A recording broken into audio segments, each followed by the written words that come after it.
Bonjour à tous et bienvenue pour cette nouvelle vidéo.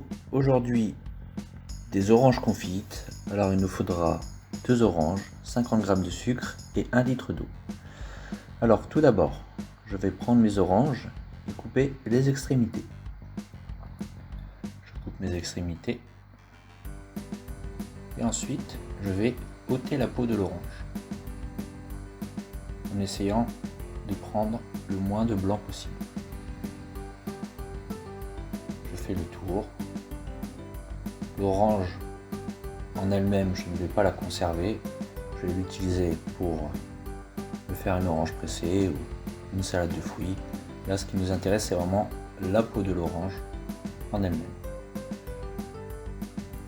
Une fois ma peau ôtée, je vais prendre mes parties de peau et retirer le blanc au maximum. S'il en reste un peu, c'est pas grave, mais le tout c'est qu'il y en ait vraiment le moins possible. Et je vais ensuite tailler des morceaux plus ou moins fins. Alors l'épaisseur, encore une fois, c'est au goût de chacun. Si vous préférez manger une orange confite un peu plus épaisse, large, une taille plus large, plus fine, etc. Ça, c'est à votre goût.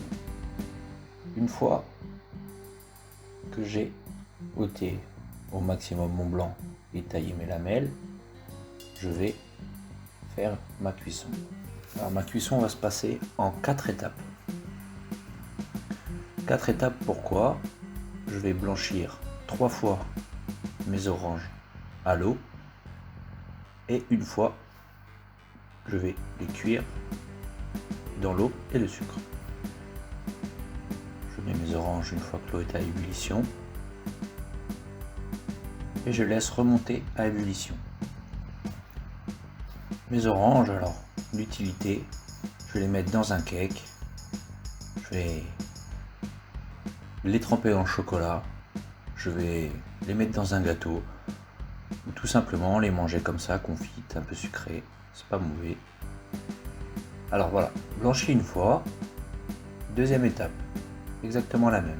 À chaque étape, j'enlève l'eau de cuisson parce qu'en fait, les 3 cuissons à l'eau, ça enlève l'amertume des oranges. Si on a une orange amère, ça ne sera pas très bon.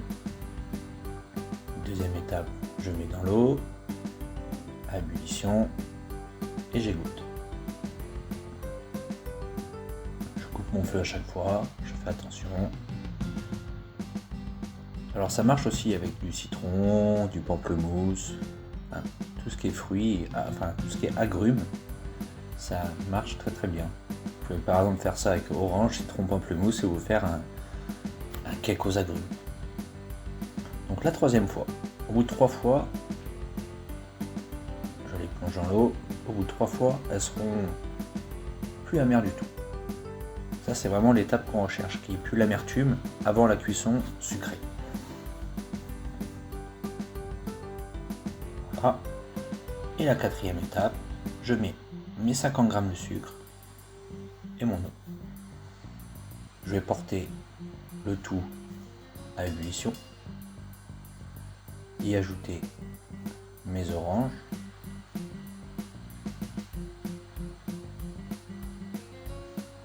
voilà. Et une fois que mes oranges sont en cuisson, on laisse cuire jusqu'à quasi totale évaporation du sirop. Vous allez avoir un reste de sirop très sirupeux et vos oranges seront cuites. Ça va durer une dizaine de minutes. Moins il y a de liquide, plus ça va vite. Donc là, le but, c'est vraiment de mettre le minimum de liquide pour que ça aille plus vite. Vous voyez, au fur et à mesure, on voit que ça commence à buller, le sucre, on commence à voir le côté un peu luisant. Donc là, nos oranges qui commencent à être bien. Voilà. Moi, ici, c'est cuit. Alors, je vais les poser sur la planche et je vais tout simplement les débarrasser dans un bol. Alors, pour la conservation, moi je les laisse dans un placard, filmé. Pas au frais, parce qu'au frais, avec le froid, l'humidité et le sucre, ça fait... Je suis pas très fan du rendu. Là, quand on met ça dans un placard, on peut les manger comme ça et c'est plus simple d'utilisation, parce que sinon le sucre va durcir. Et après en conservation, encore une fois, vous pouvez bien les garder une bonne quinzaine de jours sans problème. J'espère que cette recette vous aura plu. Si vous la réalisez, dites-moi ce que vous en avez pensé. On se retrouve bientôt pour une nouvelle vidéo gourmande.